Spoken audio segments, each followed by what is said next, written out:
There we go. All right, Maddie, if I want to multiply two let's say I want to multiply 3.14 by 9.68, and I want the answer to be an integer. How do I do that? You would do print. Well, actually, first you would do int,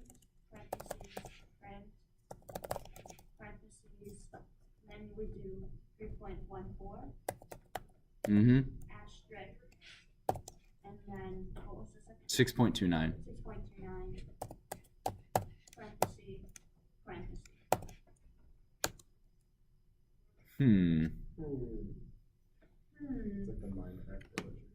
So what do you see? Do you know what you did? What's wrong here? Why we're getting this error? Saying the integer argument must be a string, a bytes-like object or number, but not a none type. So for example, what this print is basically just saying there's nothing there. It's just a display, so you can't really do anything with it. What this should be is you were right the first time. Print and int. Does that make sense?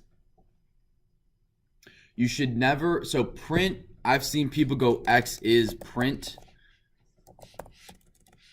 Hello. And that works, but don't do that. Just do print hello, or X is hello, print X. This just gets confusing, and when you're writing code, the less confusing, the better. When is our quiz? Tomorrow. Oh. All right. So it's on Python, right? yeah, Python chapter 2. But it's like on the actual program. It's not like on. Yeah, I'm gonna ask you guys a question, and I'm gonna give you guys like a. Well, I'll give you a sheet of paper with the question. You just type it up. So it's like, well, we could try like as many times as we want until the end of class. Yeah. I feel like okay, cool. Yeah. I think I'm gonna put a couple just like vocab questions on there. Just to make sure everyone, because there have been times in the past where I'm talking and I can tell kids are like, wait, I don't remember that. And so I just want to do kind of like generalities and making sure you guys know what a, what the type function does. Speaking of, Perry, what does the type function do? How do I use the type function?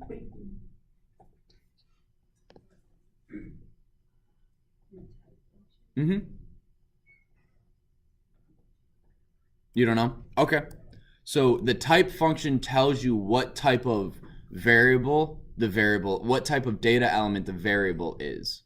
So if I'm messing around with strings and integers and I'm not sure, I can't remember where in my code I go from an integer to a string or a string to an integer, what you'll do is you'll just type print type because we want to find out the type of variable, and then you just type X. So class X is a string. You could go. So the difference between like an integer and a string is you can't like multiply or like do math with a string, only with an integer. Correct. So like, but you could define X as like 9, and then it would be classified as an integer. Yep, X is 9.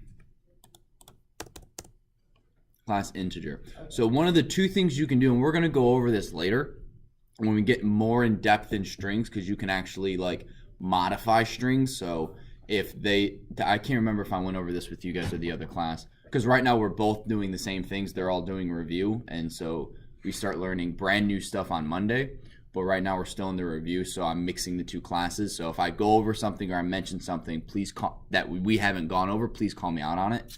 But what we're doing in one of the things you'll learn later in the year is you can modify a string. So if someone types in user is, let's go like this, and I am doing code that evaluates whether or not I'm basically asking if they type in yes, do something, otherwise don't do that, right? But the user could type yes like that, like that, like that, like that,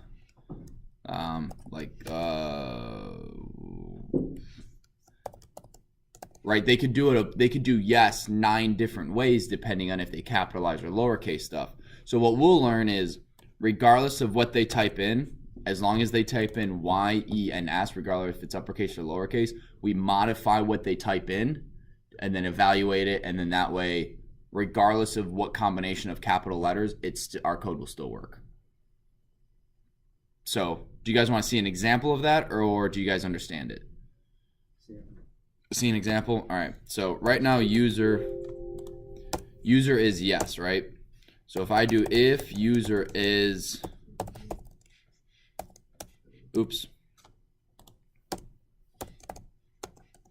print cool.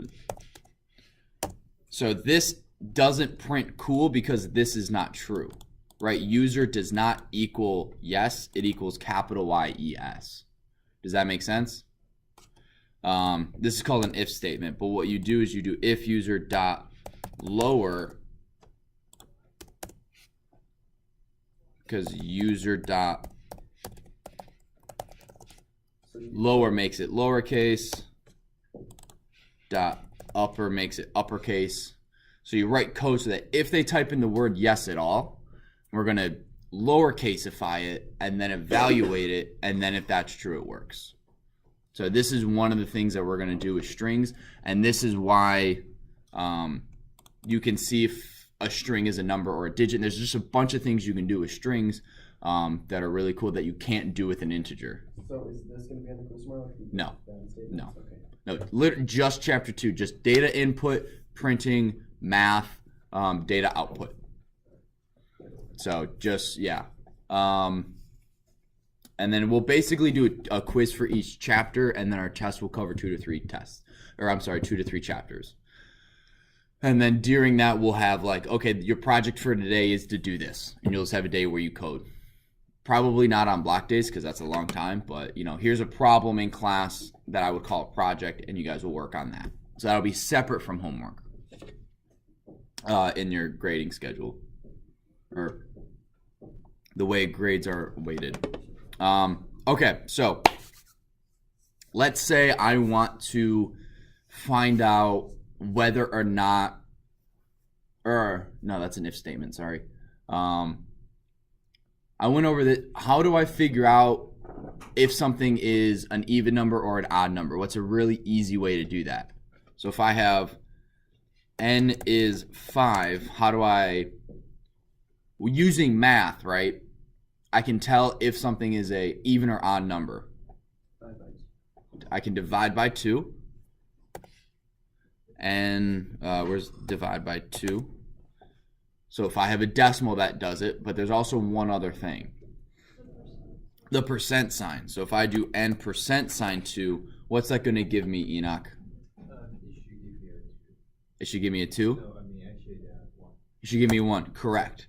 Now, and if 4% sign 2, this is going to give me what, Brad? Actually, This line right here. should give you decimal places. Nope. Blake? Doesn't percent no. Wait, it's percent. I'm all the way to that. No. Well, this isn't. There's. It's the remainder. It's the remainder. So 2 goes into 4 how many times with how many remainders, Brad? 2. It goes into 2 goes into 4 2 times with how many remainder? 0. So our answer is going to be perfect. Let's look at your own surfaces, guys. Come on. This is review for you guys, not me. It's 4% sign 2. How would I do the 8th power of 2? 2 double star 8. You guys recognize that number, 256? Where does that number come from? Amount of 8-bit. It's the amount of numbers you can, an 8-bit number goes from 0 to 255, which is 256 characters. Your favorite number? No, but just in networking, there's so many things that everything breaks down to binary. So how your IP address works breaks down into binary. And you guys don't know what this is, but a subnet mask Subnet mask is when subnetting is taking a giant network and dividing it into subnetworks, subnetworks, whatever, so that this subnet over here cannot directly communicate with this subnet. You have to go through a router, which increases security. So if someone breaks into this subnet, they have to then break into this router and then break into the next subnet. Whereas if it was one giant network and all the computers could talk to each other, once you break into the network, you can break into any computer. So it's just a form of network security. And that's all based on binary hexadecimal. And so instead of base 2, it's base 16. Anyone here done Adobe anything where you get the hex or the color code for it's I don't know, it breaks down to hexadecimal, but it's like blue is A9 F2 F1. Do you guys know what I'm talking about vaguely? No. So each color is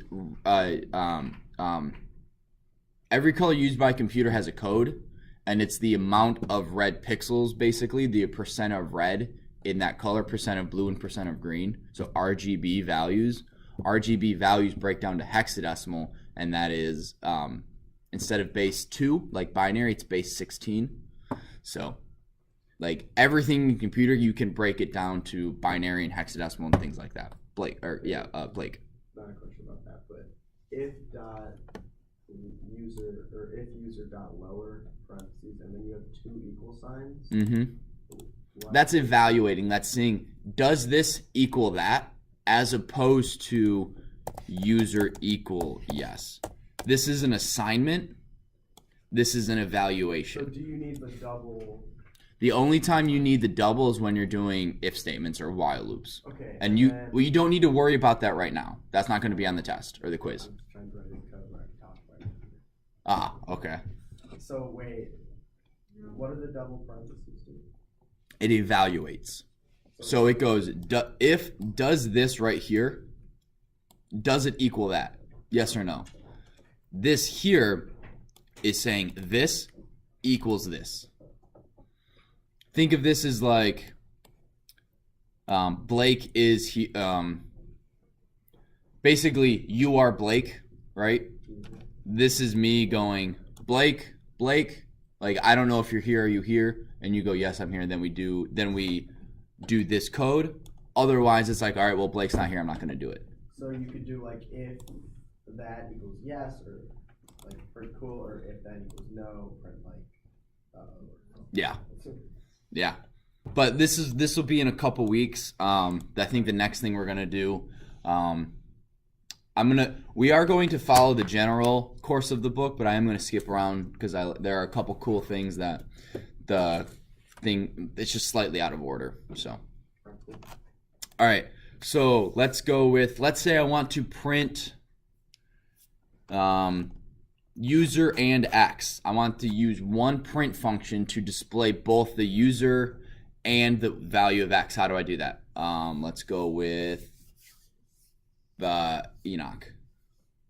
You mean to print? I want to use print. I want to type print one time, right? I only want to use one print function, but I want to display both user and X. So yeah, it's like you can use plus as concatenation. Correct, if they're both strings. So why don't you walk me through it and we'll see what happens. So you tell me what to print, or what to type. So type print and parentheses, and type the first sentence. You're telling me what to type. So do you want me to type the first sentence? Yeah, and type plus. Plus. No, I mean do the apostrophe before. Oh, okay. Sorry, my bad. Then do maybe string the variable. Which variable? Yeah, you say you want to do the user and the X. Mm-hmm. String user. Type in user. Okay. And now what? And string type string and parentheses for the user. Oh, you mean this? String user. Okay. And now what? The plus, Plus? apostrophe, and the second symbol.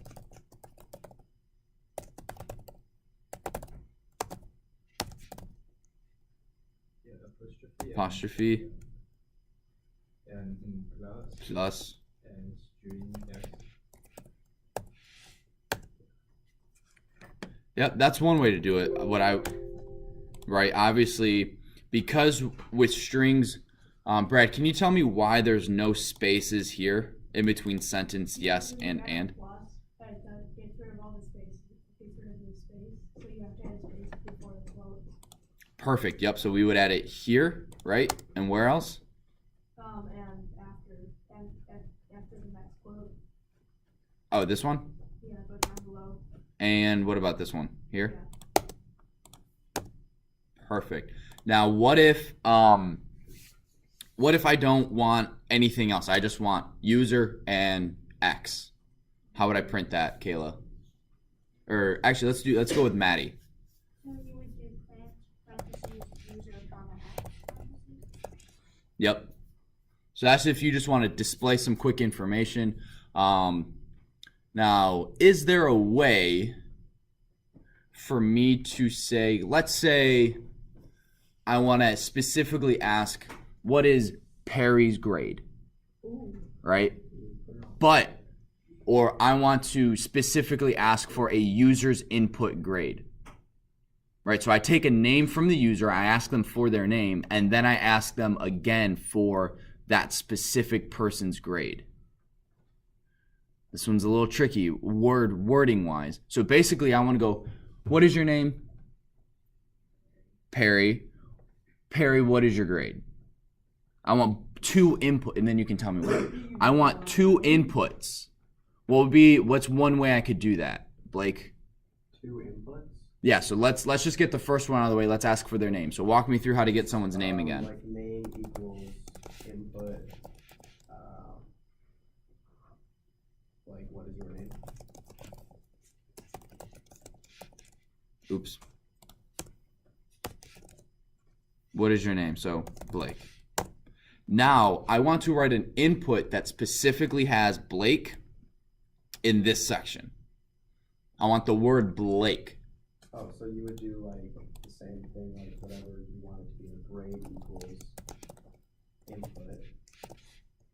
And then you would do, so what do you want to say, like Blake's grade? What is Blake's grade? What is Blake's Or what is the grade of Blake? So you do apostrophe what is, and then you would do space, another apostrophe, add space, and then a plus sign, name, plus sign, apostrophe, grade. Like this? I believe so.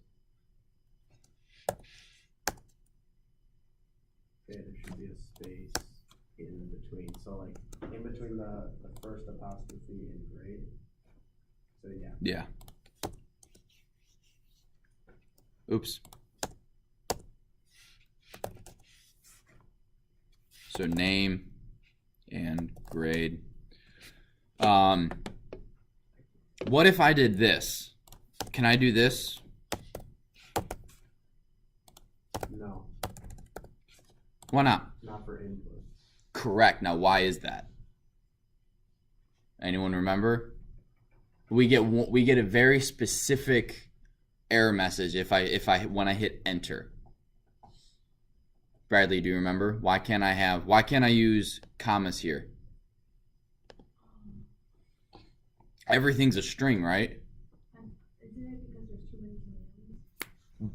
Boom. Yep. Not necessarily commands, they're called arguments, but yes, it's because with input you can only have one argument and it has to be a string. You don't necessarily have to have anything, so I could go print what is Blake's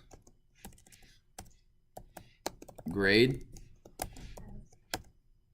And then I could go grade is input, and then it's just blank. There's no prompt for the user, so you can't really do this unless you tell them beforehand what they're supposed to type in.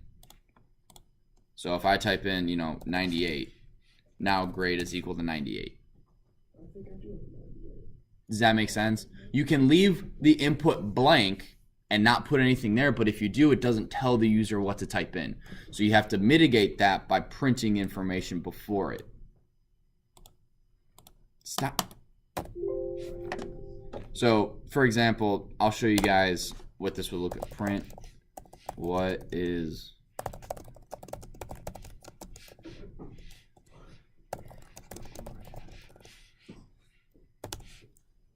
great, whatever. Wait, I have a question. Is there any way to like clear the shell of like all the text and just like start over with it? Yep. How do you do that? What is the you just close it and then reopen it. But then will the like the other one, like if you type in like the non-shell, will it still work for that shell? Yeah, so if there's no shell open right now, I only have my console. I run it, it opens a new shell. Oh, okay. So right here it says what is the grade? Oh, the grade of Blake, and it's waiting for my input. And so then I go, 97, 96, whatever. And then I type in grade. Now it's 96. So you don't necessarily have to have something in the input, but you do need to tell the user what to type in. For example, just the other day, for good code writing, even on like a website, I was working with Microsoft and they said, oh, the changes won't happen for about 24 hours. They had none of that information on the website. I had to call the tech support twice because I got hung up on the first time. They actually transferred me and it's like, enter your password. It was a weird British woman accent. It was like, enter your access code. And I'm like, I don't have an access code. So I just started typing random numbers and they're like, goodbye. And they hung up on me. And then I called again and got this really, really nice lady named Margaret who was very helpful. Margaret. And so, yeah, basically. And so on their website, it would take 10 seconds to write changes may take 24 hours to update. That's all they needed to do. There was an update, but it would take 24 hours after updating. No, so I would change something on my end, and it affects other computers. So it has to go from my computer to their or from the website to their server, from their server to the computers, and they said it could take up to 24 hours for that change to propagate all the way down to the computers. And that wasn't on the website, and that took me probably 20 minutes worth of my time calling up and asking, Googling for probably 20 minutes prior to say why this isn't working, and then eventually calling them. So it is something as simple as printing one sentence of information can save users hours of time. So please, when you're coding, tell the person what they need to type in. That's all I'm saying, and give them as much information as possible. Don't assume that they're stupid or idiots, but assume that they need to know as much information as possible. So, for example, if I'm asking, name is input, please enter your name in all caps. If your code depends on them writing in all caps, then I go, okay, thank you. Whereas if it's not in all caps, it's like just tell the user what you need, and your coding becomes a lot easier. You won't have as many bugs and things like that. So, make sense? Cool. So print. All right. So let's say I want to print everyone's name in here. So Micah, Enoch. I should have these saved somewhere, so I don't have to type them each time. Brad, Blake, Kayla, Maddie, and Perry? Yes. We'll put Joseph in, yeah. Yay. I have to put him in the order just because that's... All right, so I want to print all of these on a new line. Right? There are two ways I can do this. Separate backslash n. So the first way is I can go sep is backslash n like that. what is this guy called right here? Do you guys remember? Right? My clue is Dory. Escape. They're called escape characters. Escape. Funny. Spelled just like the word escape. You can read? Oh my gosh, I can read. I can't. You guys have seen Finding Nemo, right? No. Yeah. I lied. Okay. Escape. Anyway, did you know Ellen DeGeneres is like 63 years old? Yeah. Or six, That's like, crazy. Sounds like a no, she's 60. Just turned 60. Yeah. I found that out in my small group Tuesday. Before we actually started talking, we were chilling, waiting for everyone to get there, and she and Ellen DeGeneres' game show, Game of Games or whatever, was on, and one of the girls mentioned she's 60, and I was like, I honestly said, I'm not calling you a liar, I just don't believe that because she doesn't look 60 at all, and so I looked it up, and lo and behold, she's 60. How dare she lie to us? Oh. Like that blew me away. Anyway, so these are called escape characters, and for an escape character to work, it has to be a string. So I can't just do \n. I have to put this in quotes. Oh, you also need to put a comma here. There we go. So that's one way I could do that. That's the easiest way. Now I can also do what? You're on the right track with that slash there. Or dab. I don't know. It looked like a slash from my end. I didn't see your left arm go out, so it's not full dab. It's whatever. Well, all right. So real quick, what else can I do? Yep, I can do \n for every name. I knew it. You're a hacker, that's why. So this is really tedious, right? But it works. It just. And it gets the job done. Not efficiently, but it gets it done. Oh! Whatever. What? Oh. I didn't get the \n at the very end there. I hit enter on accident. So. All right, so now what if I want to end this with a very specific thing? Let's say I want to end, this is my class roster. You try your best. You do and equals. And then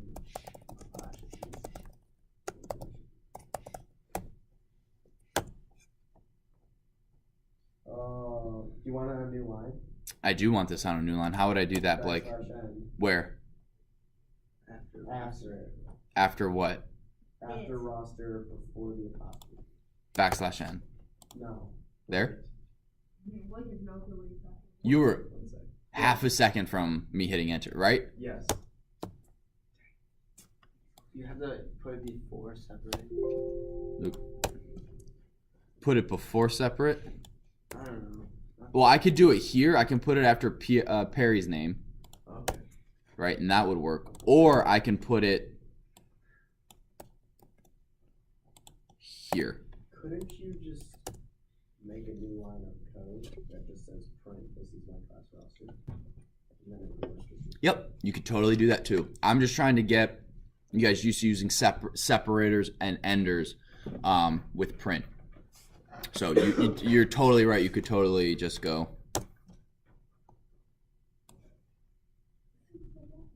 Control X and then print.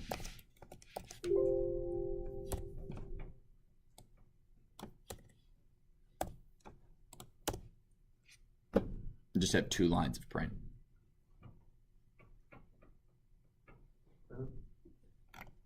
All right, so what are you guys iffy on, if anything? The math. So like the different operators. I guess. All right. So how would I add? Let's just go through them all. 1 plus 2. 1 plus 2. How do I subtract 48 from 92? 48 minus 92. Nope. 92. 92 minus 48. That wasn't a coding question. That was just a math question. So let's say I want to divide 100 by 20. How do I do that? So 100 slash 20. Which slash? /. Cool stuff, you know. Okay. What if? Wait, oh, never mind. Yeah, 5.0. Bad. How do I multiply 8 by 8? 8 star 8. And you already know the exponent one. What's exponent if I want the 48th power of, oh, that's way too high. The 4th power of 8. 8 double star. 8. 8 double star. 8, the 4th power of 8. Oh, 8 double star 4 space 8. Wait, no, never mind. 8 to the power of 4. Yeah, okay, that's good. And then, so then I have, what's this going to give me? Let's go 10 / 3. / 4 / 3. Don't divide it twice. No, this is called integer division. Anyone want to help him out? What number will I get when I hit enter? Well, you just get 3, right? I got one answer for 3. Because it rounds down. It just takes out the decimals. Mm-hmm. So normally 10 divided by 3 is Oh, apparently to the it 5th. takes out decimals? Yeah. Slash? Basically rounds down. Okay. And then And 10, we'll always round down? yeah. And then 10% sine 3 is going to give us what? Remainder, so it'll be 1. 1. Is that all? All the ones I'm going to quiz you on, yeah.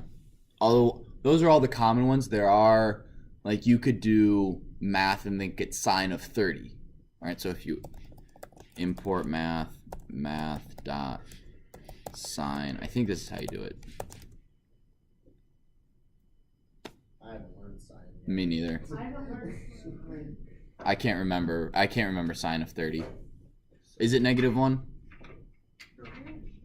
Is it 3 pi over 2? Like, what is it? Sine of 30. This is the last semester. I don't know. -1 is sine of. What? No. 270. I can't. I don't know. This also might be in radians. Like, I don't know what. So So I don't know. I cannot remember my geometry or my signs or anything like that. But I'm not going to quiz you on this at all. We use it in our video game for one thing, but I don't expect you guys to memorize how to do that because it's simple and well, it's not simple. It does a simple thing, but it's complex on how it does it. Maddie, what's your question? Is there a square root function also in the math function? Or? Yes, I'm pretty sure. You may even be able to go 8, -2. What's 8 to the -2? 0.01. It's the same as the square root thing. Okay, then that's not how you do it. That's 1/2. You want it. Wait, what? What, isn't That's 8 the to the same as -2? That's the same as 1 over 8 squared? Yeah. Oh, so 1 divided by 64. Oh, there we go. Yeah. So you can do negative powers. You could do like the power of the decimal, right? Oh, so if I did -0.5? Yeah. Yeah. Wait, so That'd be 1 over the square root. Yeah, 1 over, oh, it's 1 over 6. so 8 to, oh my gosh, you guys are teaching me so much about math that I can't remember. There we go, that's the square root. So, yeah, you can, but you can also do, I'm like 90% sure there is actually a square root function in the math module. All right, so that's about halfway through class. Let's use the bathroom and get ready for the next half.